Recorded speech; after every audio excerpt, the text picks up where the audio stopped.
हाँ जी, welcome back to ज़ेनी study.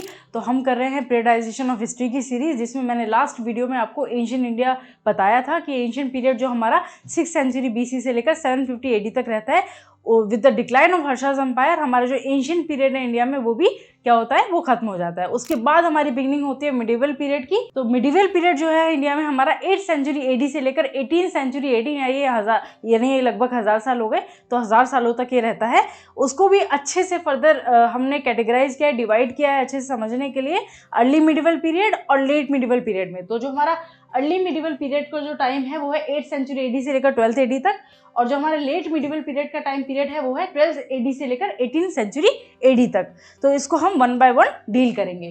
तो हमारा जो अर्ली मिडिवल पीरियड है that is from 8th century AD से लेकर 12th सेंचुरी AD तक, तो उसे हम एज ऑफ कॉन्फ्लिक्ट यानी संघर्ष का युग भी कहते हैं। क्यों कहते हैं? 3 बड़े कारण है उसके पीछे। पहला जो रीजन है वो क्या है? No pan Indian empire. ऐसी कोई भी एक सेंट्रलाइज कोई एक पैन इंडियन अंपायर नहीं है, जैसे कि एंशिएंट पीरियड में हमारे पास गुप्तास थे या मौर्यास थे। अब ऐसी कोई सेंट्रल अंपायर नहीं है नॉर्थ इंडिया में। बेसिकली इंडिया के जो छोटे छोटे किंगडम्स है उसको आपस में कंसोलिडेट करके एक सेंट्रल लेवल पे अंपायर बना सके। सो फर्स्ट मेजर कारण क्या है? No pan Indian umpire.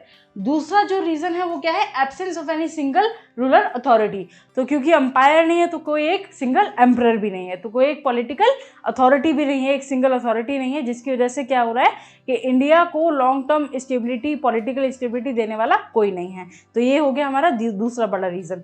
तीसरा जो रीजन है या जो उसका इफेक्ट भी है एक्चुअली, अब से शुरू हो जाती है ट्रिपरटाइट स्ट्रगल यानी त्रिपक्षीय संघर्ष। तो ट्रिपरटाइट स्ट्रगल होती है 3 डायनेस्टीज के बीच में। क्यों होती है? क्योंकि जो हर्षा डायनेस्टी थी, जो उसका जो कैपिटल था वो था कन्नौज। तो Kannauj was actually central of north India. तो नॉर्थ इंडिया पे रूल करने के लिए कन्नौज पे रूल करना, कन्नौज को अपने अंडर कंट्रोल करना बहुत ज़्यादा ज़रूरी था। इसी के लिए 3 जो मेजर डायनेस्टीज है उनके आपस में क्या होता है, टाइम टू टाइम कॉन्फ्लिक्ट होती रहती है। तो ये जो 3 मेजर डायनेस्टीज हैं उसमें फर्स्ट जो डायनेस्टी है वो गुर्जर प्रतिहार डायनेस्टी, दूसरी जो बड़ी डायनेस्टी है वो है हमारी पाला डायनेस्टी, और तीसरी जो डायनेस्टी है वो हमारी राजकोट डायनेस्टी। इनका एरिया जो है वो हम देख लेते हैं। तो जैसा कि आप देख पा रहे हैं कि गुर्जर प्रतिहार जो डायनेस्टी है वो नॉर्थ और नॉर्थ वेस्टर्न इंडिया का जो मेजर रीजन है वो कवर करती है। उसके बाद जो हमारी पाला अंपायर है वो हमारा बिहार और बंगाल कवर करती है। उसके बाद जो राजकोट डायनेस्टी है वो हमारा सेंट्रल और सदर्न रीजन, बेसिकली जो डेक्कन एरिया है उसको रूल करती है। तो ये तीनों आपस में क्या कॉन्फ्लिक्ट में एंगेज रहते हैं काफ़ी लंबे टाइम तक, जिसमें अल्टीमेटली जीत किसकी होती है? गुर्जर प्रतिहार डायनेस्टी की, जो अगले 300 सालों तक रूल करते हैं। अब उसके बाद ये तो हो गया नॉर्थ इंडिया में क्या चल रहा है। उसके बाद हम आ जाते हैं साउथ इंडिया में, जो हमारा एक्सट्रीम साउथ इंडिया वाला रीजन है।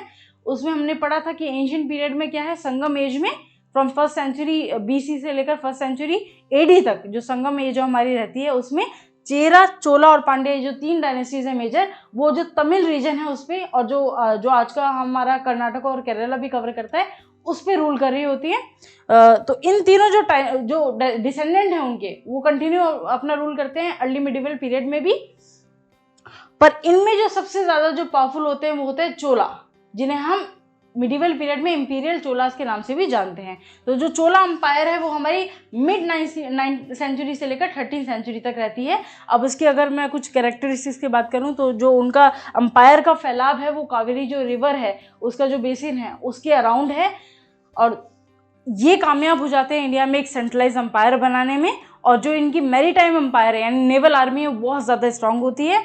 और क्या है, ये जाने जाते हैं अपनी लोकल सेल्फ गवर्नमेंट के लिए। और इनके जो रूलर्स होते हैं, अगर मैं एग्जांपल की बात करूँ तो राजेंद्र चोला है या राजा चोला है, वो जाने जाते हैं आर्ट और आर्किटेक्चर को पैटर्नाइज करने के लिए। तो इन्हीं के टाइम पे बड़े बड़े टेम्पल्स का क्या होता है, निर्माण होता है, जिसमें कि अगर मैं एक एग्जाम्पल बताऊँ, बृहदेश्वर जो टेम्पल है वो एक बहुत अमेजिंग एग्जाम्पल है चोला आर्किटेक्चर का। अब उसके बाद जो लेट मिडिवल पीरियड है उसकी हम बात करेंगे अगली वीडियो में। Thank you.